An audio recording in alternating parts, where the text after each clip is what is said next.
네, 안녕하세요. 2023년 11월 15일 예수님의 성품 담기 시간으로 함께 예배하길 소원합니다. 믿음으로 구원받은 그리스도인인 우리가 예수님의 성품을 닮아 복된 하루 살아가시기를 먼저 주님의 이름으로 축복하고 소망합니다. 오늘 본문 말씀인 마태복음 20장 20절로 28절 말씀을 같이 읽어보도록 하겠습니다.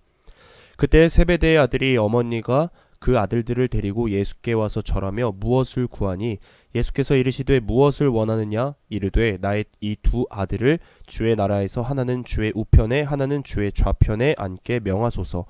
예수께서 대답하여 이르시되 너희는 너희가 구하는 것을 알지 못하는도다. 내가 마시려는 잔을 너희가 마실 수 있느냐?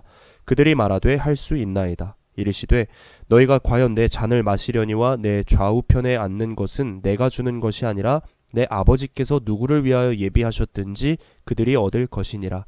열 제자가 듣고 그 두 형제에 대하여 분히 여기거늘 예수께서 제자들을 불러다가 이르시되 이방인의 집권자들이 그들을 임의로 주관하고 그 고관들이 그들에게 권세를 부리는 줄을 너희가 알거니와 너희 중에는 그렇지 않아야 하나니 너희 중에 누구든지 크고자 하는 자는 너희를 섬기는 자가 되고 너희 중에 누구든지 으뜸이 되고자 하는 자는 너희의 종이 되어야 하리라. 인자가 온 것은 섬김을 받으려 함이 아니라 도리어 섬기려 하고 자기 목숨을 많은 사람의 대속물로 주려 함이니라. 아멘. 네, 이 말씀을 가지고 23번째 시간 섬김이라는 주제로 함께 나누어 보도록 하겠습니다. 인간에게는 여러 보편적인 욕구들이 내재되어 있습니다. 인간의 3대 욕구라 말하죠. 수면욕, 성욕, 식욕, 이것이 대표적이죠. 이 외에도 여러 욕구들이 내재되어 있지만 사람의 무의식 속에 자리 잡혀 있는 또 하나의 욕구가 바로 지배욕이라 말할 수 있겠습니다. 지배욕이란 남을 복종시키고 다스리려는 욕망으로부터 계층에서 올라가려는 심리, 지지 않는 경쟁 심리, 자존심 세우는 욕구 등을 포함한 그런 심리적 상태를 의미합니다. 실은 하나님께서도 인간에게 생육하고 번성하고 정복하고 다스리라고 말씀하시지 않았습니까? 그런데 세상에서의 지배욕은 조금 다른 개념입니다. 성 아우구스티누스 이후로 소유욕, 성욕과 함께 타락한 인간의 세 가지 주된 죄악으로 이 지배욕을 꼽게 됩니다. 그만큼 세상의 방식은 남들보다 더 소유하고 더 쾌락을 느끼며 더 우위에 서고자 혈안을 세우는 데 초점이 맞춰져 있다는 겁니다. 그런데 누군가는 이렇게 말합니다. 지배욕을 가지고 있으니까 성공할 수 있는 거야 라고요. 네, 아마 사회적으로 성공할 가능성은 있겠습니다. 그러나 도달하고자 하는 욕구 정도에 미치지 못하면 누구보다 더 큰 회의감과 허무함에 빠지는 큰 리스크 역시 아주 높겠죠. 늘 불안해하고 갈망하며 살아갈 수밖에 없습니다. 생각해 보십시오. 우리 인생이 늘 불안하고 두렵고 갈망하는 삶의 연속이라면 그것만큼 또 힘든 삶이 어디 있겠습니까? 반면에 우리가 닮아야 할 예수 그리스도의 모습 속에는 불안과 두려움과 갈망이라고는 찾아볼 수 없습니다. 그의 삶은 왕이 되겠노라는 지배욕, 세상을 자기 것으로 만들겠노라는 소유욕, 또 세상의 것으로 즐거움과 만족을 누리겠노라는 성욕과는 완전히 반대되는 타자를 향한 섬김의 모습으로 가득했습니다. 그 어떤 전제도 없는 무조건적인 섬김이죠. 그런데 문제는 사람들이 섬김을 섬김 그대로 보지 않고 이 섬김을 목적을 이루기 위한 하나의 수단으로 생각하고 있다는 점입니다. 보상이라는 목적을 이루려는 방편으로 섬김을 내세운다는 거죠. 그런데 성경에는 예수님이 제자들에게 그런 기대와 보상을 바라면서 섬겨라 라고 말씀하신 대목을 찾아볼 수가 없습니다. 오히려 예수님께서 이 땅에 오신 목적을 분명하게 말씀하셨지만 이 제자들의 모습은 마치 자기에게 좋은 것은 취하고 좋지 않은 것은 무시하고 외면하는 성향인 이 확증 편향된 모습을 보이고 말게 되죠. 이런 확증 편향의 사고를 끼기 위해 예수님은 그들에게 뭐라 말씀하시냐? 오늘 본문 2절에 이렇게 기록되어 있습니다. 보면 예수님이 12제자와 함께 예루살렘으로 올라갈 계획을 말씀하시면서 그 길 끝에 결국 어떤 일이 벌어질지에 대해 말씀하시는데, 보라 우리가 예루살렘으로 올라가노니 인자가 대제사장들과 서기관들에게 넘겨짐에 그들이 죽이기로 결의하고 이방인들에게 넘겨주어 그를 조롱하며 채찍질하며 십자가에 못 박게 할 것이나 제3일에 살아나리라 라 말씀하십니다. 예수님이 하나님 나라가 도래했다고 선포하고 하나님 나라 복음을 전하기 시작할 때 사람들이 예수님께로 몰려들었던 이유가 무엇입니까? 이스라엘을 로마의 압제로부터 벗어나도록 해줄 새로운 권력의 출현으로 보았고, 또 기적과도 같은 놀라운 파워를 가지고 있는 이른바 메시아에 대한 기대가 있었기 때문이지 않습니까? 그러나 예수님은 그런 생각이 추호도 없으셨습니다. 오히려 예수님은 자신이 사람들을 위해 조롱받고 채찍질 당하며 십자가에 못 박히는 순환을 받아 죽을 것이라고, 물론 하지만 3일 만에 그 절망적인 죽음에서 부활할 것일까지 말씀하시게 되죠. 만약 제자들이 예수님의 말씀을 이것에 대해 진지하게 받아들였다면 깊이 생각하게 만드는 숙연의 자리가 되어야만 했습니다.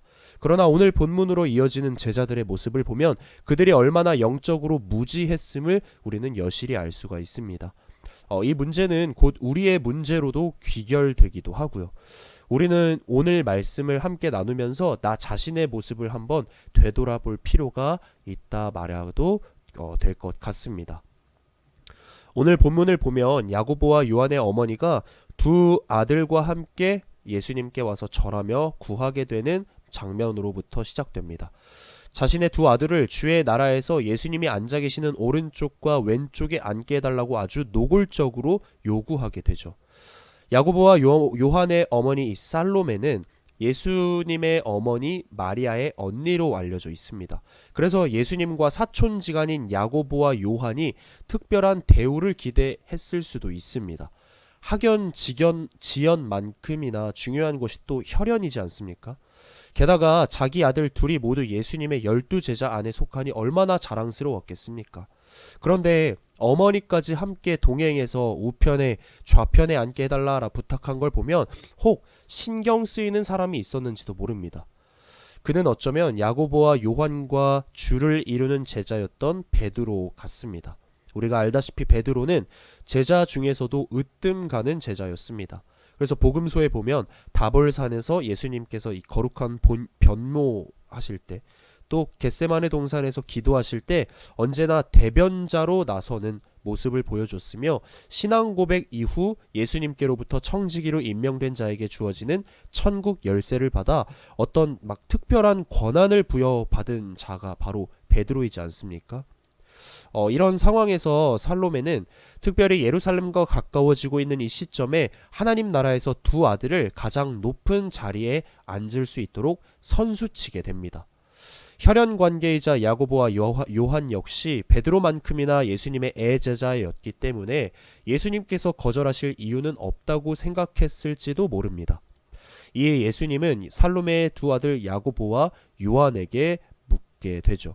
마태복음 20장 22절 말씀에 보면 너희는 너희가 구하는 것을 알지 못하는도다. 내가 마시려는 잔을 너희가 마실 수 있느냐? 그들이 말하되 할 수 있나이다. 두 제자는 아무런 고민 없이 즉각적으로 할 수 있나이다 라고 대답합니다. 하나님 나라에서 영광의 자리, 최고의 자리에 앉을 수 있다면 그 어떤 잔이라도 실은 당장 마실 각오가 서지 않겠습니까? 하지만 예수님이 말씀하시는 잔과 이 제자들이 생각하는 잔은 분명 달랐습니다. 예수님의 잔은 고난과 멸시와 죽음의 잔이라고 말하면 제자들은 그저 축복과 번영과 영광의 잔으로 생각했을 겁니다. 만약에 그들이 예수님의 좌우편에 앉을 사람이 당해야 할 고난과 또 죽음과 같은 어려움을 미리 알았더라면 이런 요구를 하지 않았을 것이 분명합니다. 예수님은 세상의 가치와는 다른 가치를 말씀하셨습니다. 그래서 예수님께서는 마태복음 20장 1절로 16절에서 포도원 일꾼에 대한 비유 말씀을 제자들에게 하십니다. 일한 품삯을 정하고 그것을 주는 분은 하나님이심을 분명히 말씀하셨습니다. 내가 조금 더 열심히 일하고 더 총애를 받으니까 나보다 못한 사람보다 내가 더 많이 받을 수 있겠다, 더 높은 자리에 앉을 수 있겠다는 것은 인간의 생각일 뿐입니다. 실은 그렇기 때문에 우리는 더 많이 일하고 그래서 더 많은 기대와 보상을 바라며 그렇게 더 높은 자리에 앉고자 부단히 노력하고 있는 우리의 모습이 보일 때가 있지 않습니까? 욕구대로 살아가는 우리의 삶이 그래서 힘든 건지도 모르겠습니다. 예수님은 아무런 고민 없이 즉각적으로 마실 수 있겠다 말한 야고보와 요한을 포함한 그의 제자들을 향해 이렇게 말씀하시는데 23절 세 번역으로 보겠습니다. 예수께서 그들에게 말씀하셨다. 내 잔을 너희가 마실 것이다. 그러나 내 오른쪽과 왼쪽에 앉히는 그 일은 내가 할 수 있는 것이 아니다. 그 자리는 내 아버지께서 정해놓으신 사람들에게 돌아갈 것이다. 라 말씀하십니다. 예수님은 그의 좌우편에 앉을 권리는 나 자신에게 있는 것이 아니다. 오직 하나님 아버지께 있다라고 말씀하십니다.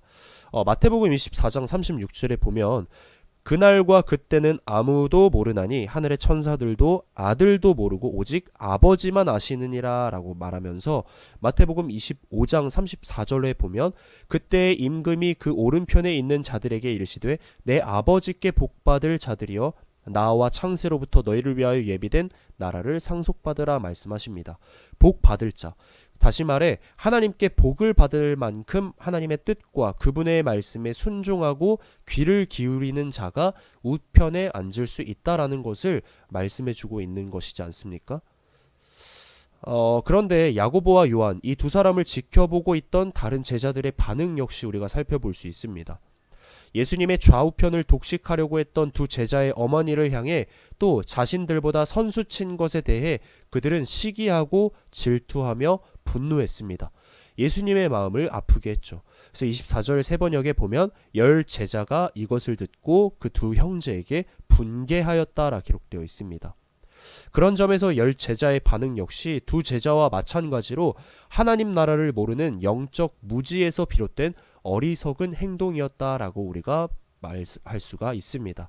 그러니까 다시 말해서 지금 예수님의 제자라 일컫는 그들은 여전히 세속적 가치관으로 지금의 상황을 바라보고 있다는 것이죠.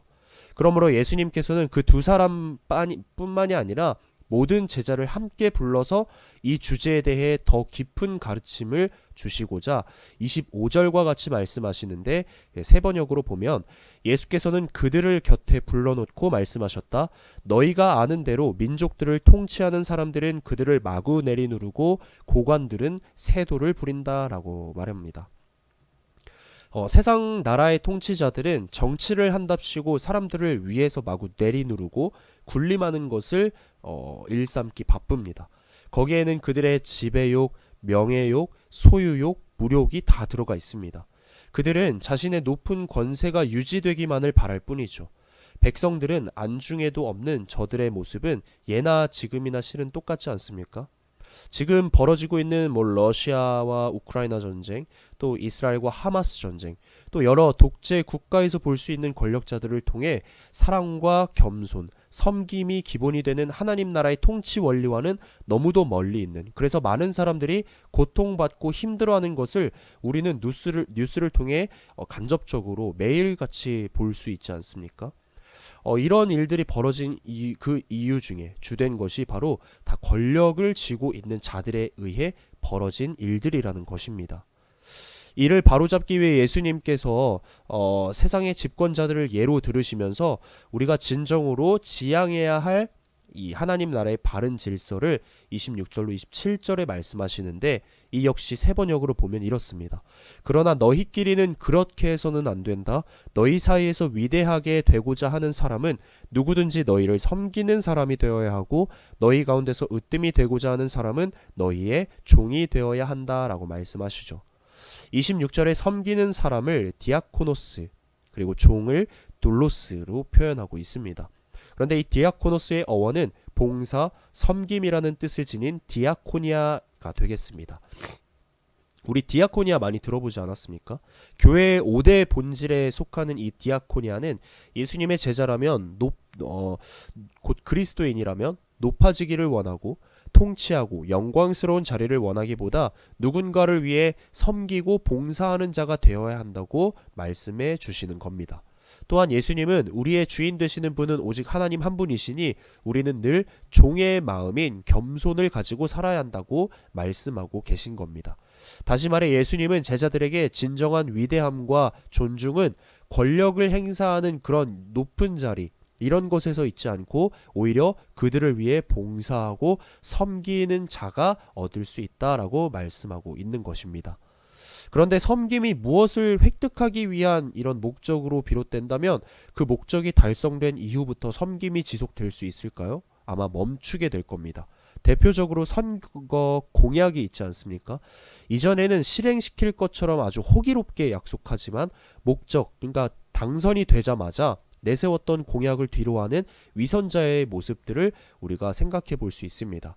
예수님은 제자들에게 그래서 분명하게 말씀하시죠. 마태복음 20장 28절에 보면 인자가 온 것은 섬김을 받으려 함이 아니라 도리어 섬기려 하고 자기 목숨을 많은 사람의 대속물로 주려 함이니라 라고 말씀하십니다.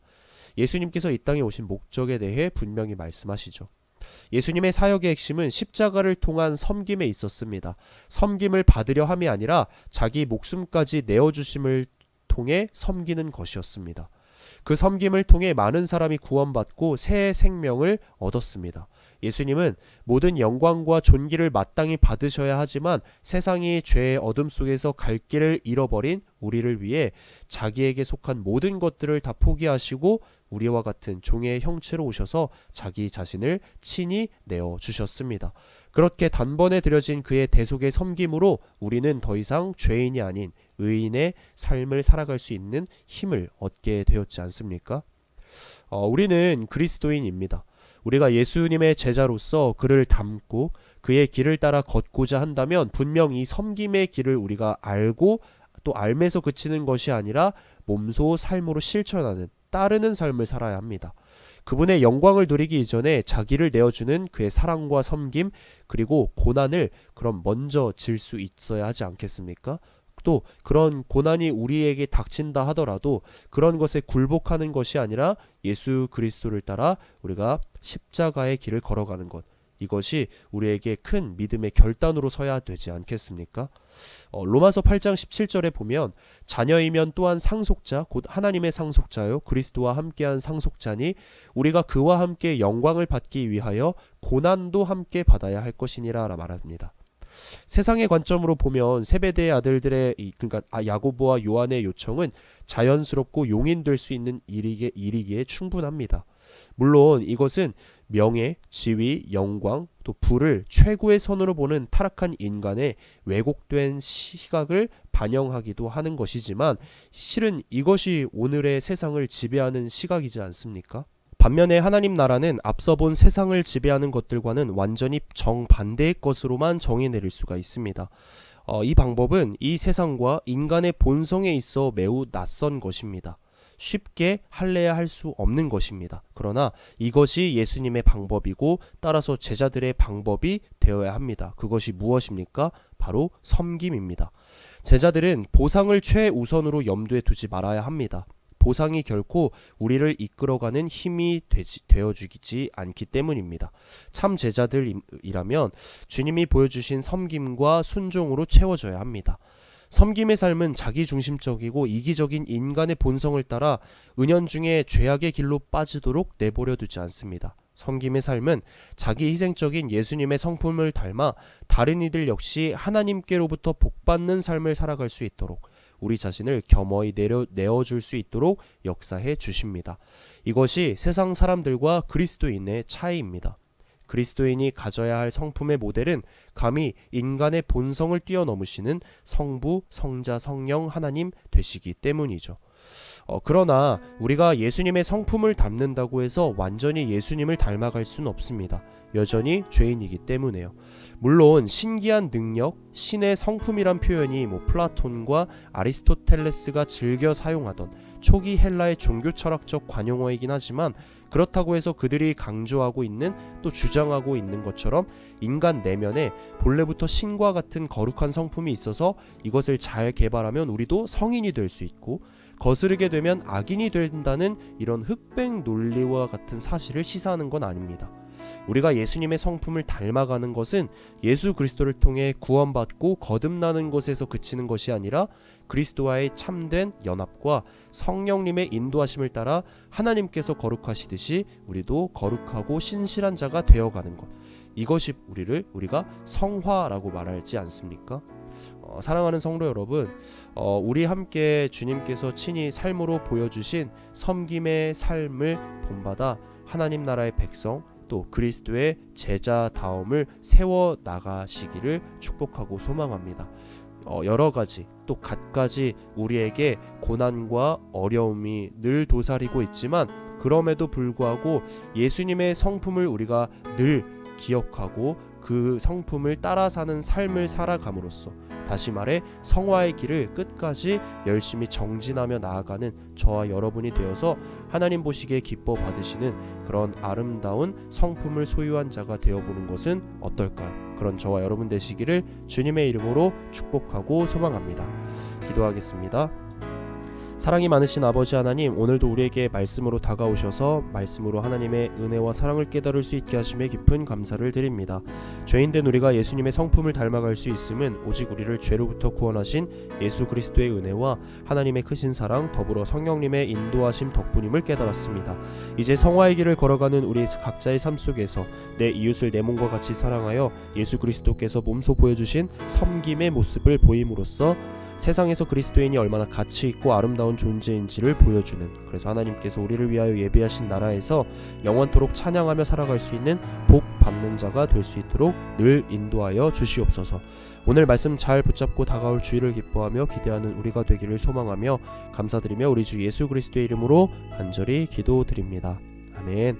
네, 수고하셨습니다.